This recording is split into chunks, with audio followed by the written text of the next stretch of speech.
The verdict is in, and if you want to stay fit and be both physically and mentally resilient, you have to get moving. But some of the biggest barriers that we see that prevent people from starting an exercise routine are their own false beliefs. That has to be something that takes a lot of time out of their day, that it has to be very complicated, and that maybe they are not physically up to it. If this is you, watch this video and let me prove you wrong.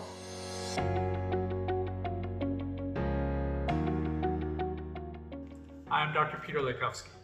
I'm a sports specialist chiropractor, but at the end of the day, my job is to turn patients into pain-free, functional human beings.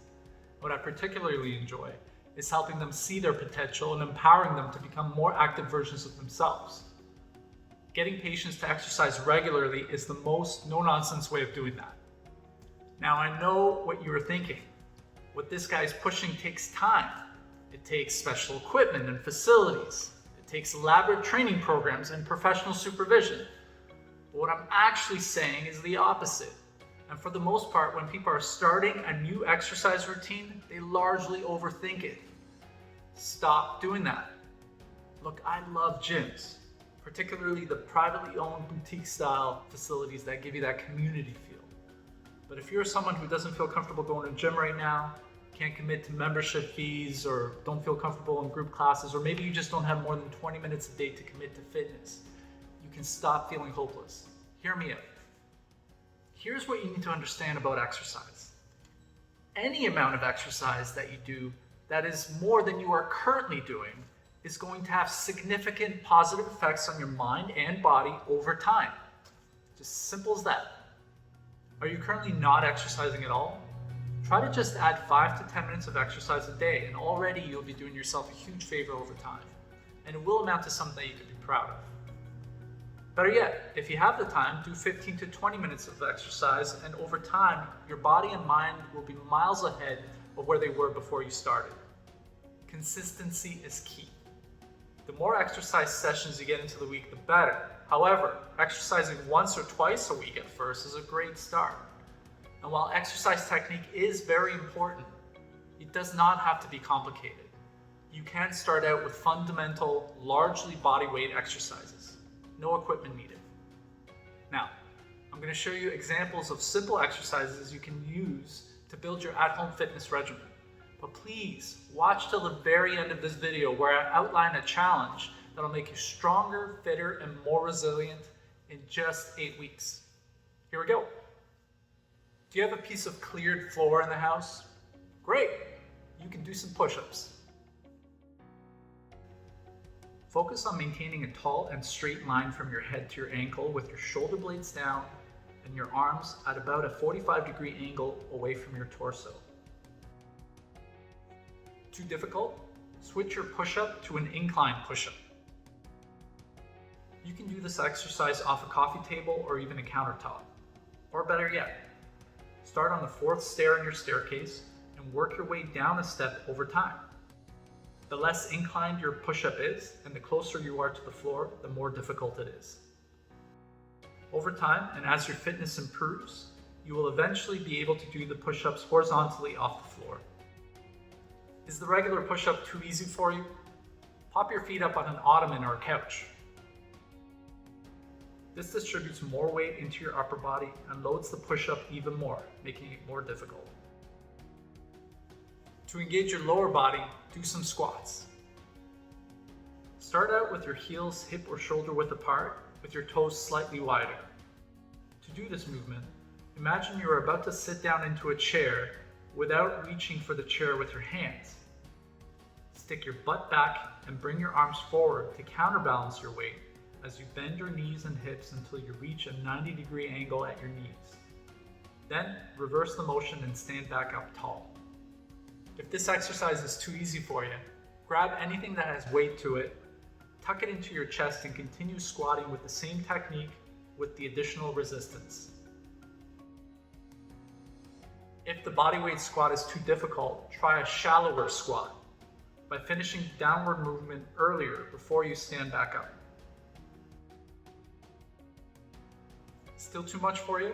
Do an assisted squat. Grab a hold of a railing or anything that does not move for support and maintain a less bent over torso as you go down and up.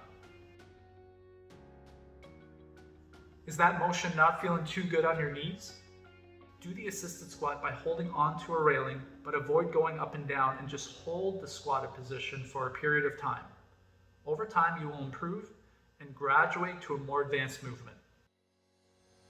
A front plank is an excellent exercise for targeting most of the muscles in the front of your body, as well as the postural muscles in your upper back and neck. Position yourself by keeping your feet together, knees and hips straight, and by maintaining a flat, lengthened spine from neck to pelvis, while your hands are positioned under your shoulders and your arms are straight. Don't let your shoulder blades hike up to your ears or your head and neck sag forward as you hold this exercise for a duration of time that is based on your comfort and fitness level. Too difficult? Just incline your plank by using the couch, a coffee table, or the stairs. Just like the push-up, the closer you get to the floor, the more difficult the exercise gets. So choose what works best for you at this time. If you want to make the plank a little bit more challenging, position your hands a little bit higher up above the level of the shoulders. The higher the hands are, the more difficult the exercise is. A side plank is an exercise that puts the focus on all the muscles on the side of your body and is a great shoulder strengthening exercise if done properly. Stack your feet one on top of the other, or stagger them with one foot in front of the other, and support your upper body on the elbow of the down arm. As in the front plank, you want the shoulders down away from your ears and to maintain a tall posture throughout the whole body as you hold this exercise for time.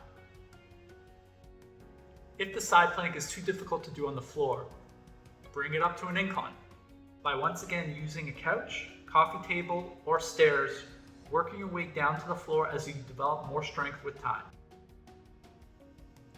It's always good to add a pulling exercise to your routine.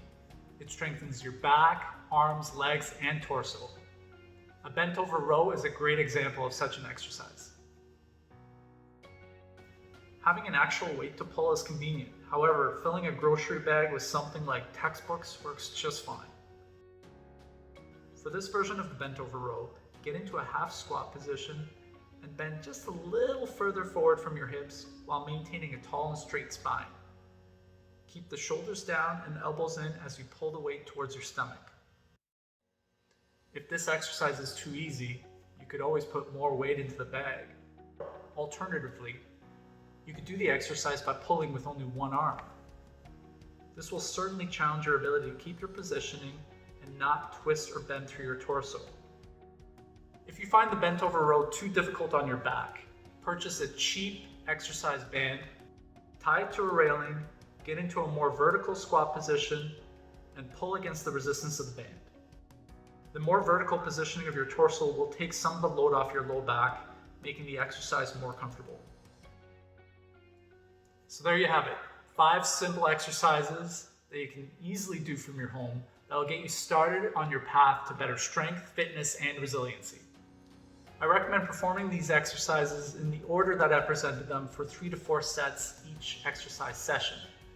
For the push-ups, squats, and rows, aim for anywhere between 8 to 15 repetitions each set.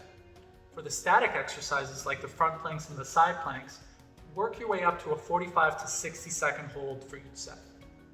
Please review the exercise demonstrations if you want to make the exercise either easier or more difficult on yourself. For beginners to resistance exercise, I recommend performing each exercise slowly with 1-minute breaks in between each set. In time, and as you improve your fitness, you'll be able to run through the full circuit of 5 exercises without taking a break. This will increase your heart rate and improve your cardiovascular fitness over time. Now here's my challenge to anyone that is watching this video. I challenge you to use the exercise regimen shown in this video 3 to 5 days out of the week for a period of 8 weeks. This whole exercise routine from beginning to end should take you about 20 minutes to complete. And if that is too much of a time commitment for you, pick 3 exercises that you like best and do them consistently for that period. Now what I really want is for you to catch that fitness bug that everybody's talking about, to get to that amazing place where you realize just how good you can feel on the days that you exercise, how it affects your mood, your energy levels, your confidence, and even your sleep. The improved strength, conditioning, and resilience is just an added benefit. And this can be life-changing, and it does not have to be complicated. Now, if you're willing to accept the challenge but are a little worried about performing the exercises properly, I'm here to help. Get in touch through the contact information provided, or simply leave a comment, and myself or one of my colleagues will arrange a time for you to meet us at our facility or arrange a virtual appointment to help you. This will be free of charge as long as you're willing to commit to the challenge and sharing your journey with us. I got an even better idea. Share this video and take the fitness challenge with a friend, family member, or colleague so you can keep yourselves honest as you go through this process.